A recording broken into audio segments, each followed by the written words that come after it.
آج انشاءاللہ تعالی ہم سورۃ الاعراف کی آیت نمبر 97، 98، 99 اور 100 پڑھتے ہیں اور اس کو سمجھنے کی کوشش کرتے ہیں۔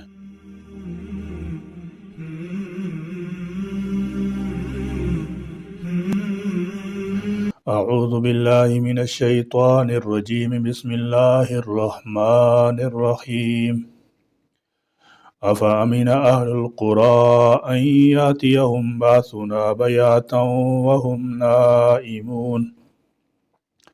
أفأمن، کیا پھر بے خوف ہو گئے، اہل القرى، بستیوں والے، ان کے، یاتیہم، آ جائے ان پر، باسنا، ہمارا عذاب، بیاتاً، رات کو، وہم، اور وہ، نائمون، سو رہے ہوں۔ فرمایا پہلے لوگوں کو بھی یہی حال تھا، اگر بستیوں والے ایمان اور تقوی اختیار کرتے تو ہم برکات نازل کرتے، مگر انہوں نے کبھی زبان سے جھٹلایا اور کبھی عمل سے، پھر ہم نے انہیں سزا میں مبتلا کیا، کبھی بے برکتی کی سزا میں مبتلا کیا اور کبھی بد امنی اور بے چینی پیدا کر دی۔ برے اعمال کا یہی نتیجہ ہوتا ہے۔ فرمایا افامن اہل القرى، کیا بستیوں والے اس بات سے بے فکر ہو گئے ہیں، ان یاتیہم باسنا بیاتاً، کہ ان کے پاس ہماری گرفت رات کے وقت آ جائے، وہم نائمون، اس حالت میں کہ وہ سوئے ہوئے ہوں۔ انسان کو ڈرنا چاہیے کہ خدا تعالیٰ کی گرفت کہیں رات کو سوتے میں نہ آ جائے۔ ابھی 15-20 سال پہلے کی بات ہے، جب پاکستان کے کشمیر اور خیبر پختونخوا میں رات 3 بجے ایسا زلزلہ آیا کہ پورے شہر اور بستیاں ملیا میٹ ہو گئیں۔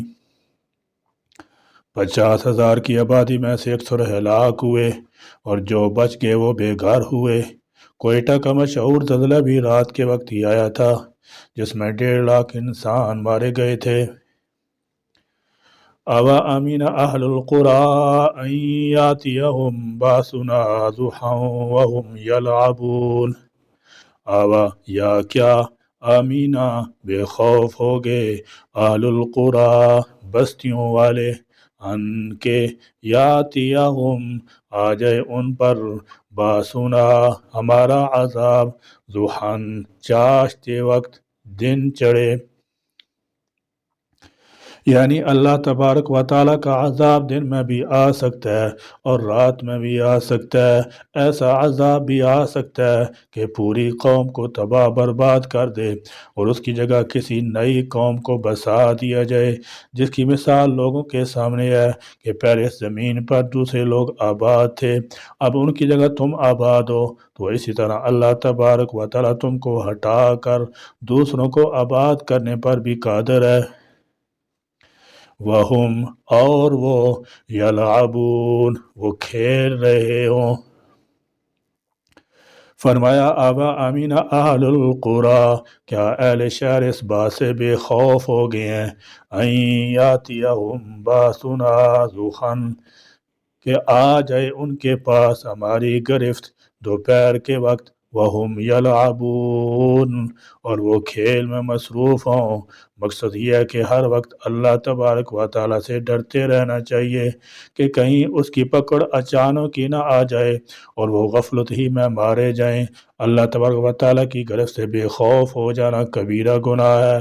ان آیات سے ایک تو یہ بات معلوم ہوتی ہے کہ اللہ کی گرفت یا عذاب دفعتاً آتا ہے، جبکہ لوگ مطلقاً اس سے غافل اور بے خبر ہوتے ہیں۔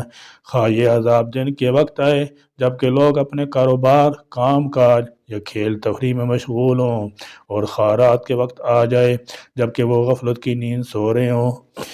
یعنی موت کی طرح اس عذاب کا بھی کوئی وقت مقرر نہیں، بلکہ موت کے آثار تو بسا اوقات محسوس ہونے لگتے ہیں، مگر ایسی گرفت ہمیشہ ناگہانی طور پر آتی ہے۔ اور دوسری یہ بات کہ جب ان لوگوں میں بھی کفر و عصیان اور سرکشی کی وہی امراض علامات پائی جائیں جن کی بنا پر پہلی قوموں پر عذاب آیا تھا، تو آخر ان پر کیوں نہیں آ سکتا؟ پھر ان لوگوں کے نڈر ہونے کی کوئی معقول وجہ نہیں۔ افامنوا مکر اللہ فلا یامن مکر اللہ الا القوم الخاسرون۔ افامنو کیا پھر وہ بے خوف ہو گئے، مکر اللہ اللہ کی تدبیر سے، فلا پس نہیں، یامنو بے خوف ہوا کرتے، مکر اللہ اللہ کی تدبیر سے، الا مگر القوم وہ لوگ، الخاسرون جو خسارہ پانے والے ہیں۔ فرمایا افامنوا مکر اللہ کیا یہ لوگ اللہ تبارک و تعالیٰ کی مخفی تدبیر سے بے خوف اور بے فکر ہو گئے ہیں۔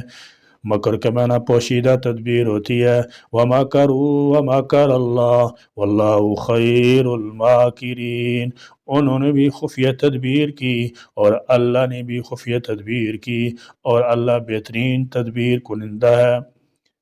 یہ اردو یا پنجابی والا مکر نہیں جس کا معنی دھوکہ اور فریب ہوتا ہے، بلکہ عربی زبان مکر سے مراد خفیہ تدبیر ہوتی ہے۔ تو فرمایا کیا یہ لوگ مخفی تدبیر سے بے فکر ہو گئے ہیں؟ حالانکہ فلا یامن مکر اللہ الا القوم الخاسرون اللہ کی پوشیدہ تدبیر سے نقصان اٹھانے والے لوگ ہی بے فکر ہوتے ہیں۔ کامیابی حاصل کرنے والوں کا یہ شیوا ہرگز نہیں ہو سکتا، وہ تو ہمیشہ اس کی گرفت سے ڈرتے رہتے ہیں۔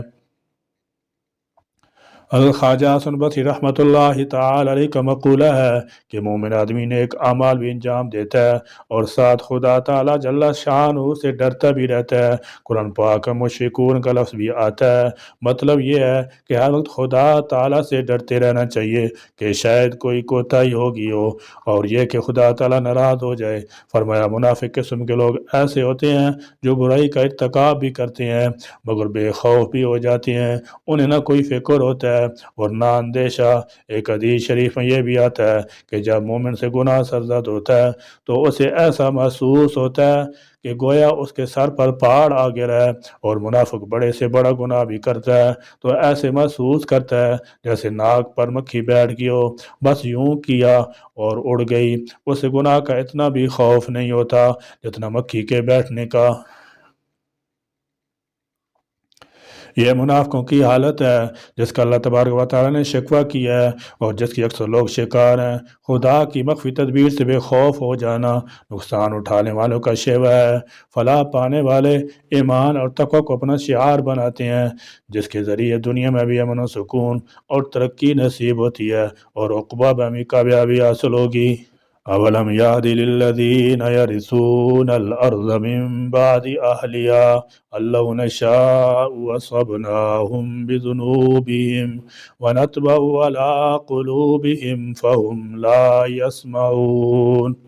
اولم کیا بھلا نہیں، یادی رہنمائی کی، للذین ان لوگوں کی جو یرثون وارث بنتے ہیں، الارض زمین کے، من بعد اس کے، اور کیا وہ لوگ جو گزشتہ ہلاک شدہ لوگوں کی جگہ آج کل زمین کے وارث بنے ہوئے ہیں، ان کے لیے ابھی تک یہ بات واضح نہیں ہوئی اور ان پر یہ امر ظاہر نہیں ہوا کہ اگر ہم چاہیں تو ان نئے وارث شدگان کو بھی ان کے جرائم کے باعث پکڑ لیں اور ان کو عذاب میں مبتلا کر دیں، اس لیے یہ سنتے تک نہیں اور ان کو سماع قبول میسر نہیں۔ جو بات سن کر دل میں نہ اترے اس کا سننا نہ سننا برابر ہے۔ اہلیہ اس کے رہنے والوں کے، ان اس بات نے کہ لو اگر نشاء ہم چاہیں، اصبناہم پکڑ لیں ہم انہیں، بذنوبہم بے وجہ ان کے گناہوں کے، ونطبع اور ہم نے مہر لگا دی، علی قلوبہم ان کے دلوں پر، یعنی گناہوں کے نتیجے میں عذاب ہی نہیں آتا، دلوں پر بھی قفل لگ جاتے ہیں، پھر بڑے بڑے عذاب بھی انہیں خواب غفلت سے بیدار نہیں کر پاتے۔ دیگر بعض مقامات کی طرح یہاں بھی اللہ تبارک و تعالیٰ نے ایک تو یہ بیان فرمایا ہے کہ جس طرح گزشتہ قوموں کو ہم نے ان کے گناہوں کی پاداش میں ہلاک کیا، ہم چاہیں تو تمہیں بھی تمہارے کرتوتوں کی وجہ سے ہلاک کر دیں، اور دوسری بات یہ بیان فرمائی کہ مسلسل گناہوں کے ارتکاب کی وجہ سے لوگوں کے دلوں پر مہر لگا دی جاتی ہے، جس کا نتیجہ یہ ہوتا ہے کہ حق کی آواز کے لیے ان کے کان بند ہو جاتے ہیں، پھر انذار اور وعظ و نصیحت ان کے لیے بیکار ہو جاتی ہیں۔ اولم یہد للذین، یعنی کیا ان پر یہ بات واضح نہیں ہوئی، فہم، پھر وہ، لا یسمعون، کچھ نہ سنیں، بغیر دل پر مور لگایا جانا اور اس کی وجہ سے نہ سننا بے جوڑ بات معلوم ہوتی ہے، کیونکہ سمجھنے کا تعلق دل سے ہے، سننے کا کان سے، لیکن یہاں مقصد یہ ہے کہ وہ سنی کو انسنی کر دیتے ہیں، یعنی کسی بات کو سمجھنے کا تقاضا ہے کہ وہ اس پر عمل کریں، لیکن یہ عمل کرتے ہی نہیں ہیں، تو گویا وہ سنتے ہی نہیں ہیں، عمل کرنے کی نیت سے سنیں تو بات سمجھ میں آئے اور عمل کرنے کی توفیق ہو۔ یعنی اگر وہ چاہتے تو اپنے پیشرو قوم کے انجام سے عبرت حاصل کر سکتے تھے، اور یہ بات وہ خوب سمجھ سکتے تھے کہ جن جرائم کی پاداش میں پہلی قومیں ہلاک کی گئی ہیں، اگر ہم میں بھی وہ جرائم پائے جائیں تو ہم پر بھی ویسی ہی سزا ہو سکتی ہے، ویسی مصیبت نازل ہو سکتی ہے، اور ہمارے دلوں پر ایسی مہر لگ سکتی ہے جب ہمارے کان کوئی ہدایت کی بات سننے پر آمادہ ہی نہ ہو۔ یا اللہ، ہمیں وہ دل و دماغ عطا فرما دیں کہ ہم ان قرآنی نصائح سے عبرت حاصل کرنے والے ہوں، اور ہم اللہ اور اس کے رسول پاک صلی اللہ تعالی علیہ وسلم کے احکامات کو دل و جان سے ماننے والے ہوں اور ان پر یقین رکھنے والے ہوں۔ کافروں اور مغضوب قوم کی اس خصلت سے کہ وہ اپنے نبی کی نصیحتوں کا کوئی اثر نہ لیتے تھے، اللہ تعالی ہم کو اور تمام امت مسلمہ کو محفوظ فرمائیں اور ہم کو ہر طرح کی نافرمانی سے بچائیں۔ آمین۔ وآخر دعوانا الحمد للہ رب العالمین۔